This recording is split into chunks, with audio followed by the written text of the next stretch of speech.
In this question, we need to select the correct statement.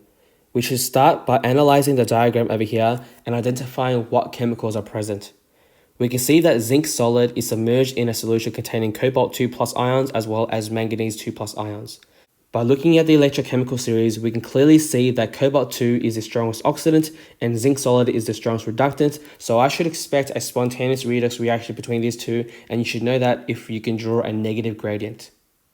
However, please note that both oxidants and reductants are in direct contact with each other, and so therefore this means that it will not generate an electrical current. Hence, we can eliminate options A. B will be the correct answer because whenever oxidants or reductants are in the same cell in direct contact, you'll always release or produce heat energy.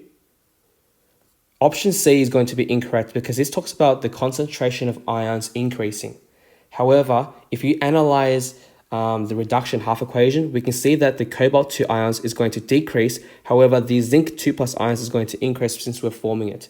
Hence, both of these effects cancel each other out, so the concentration of ions should pretty much stay the same.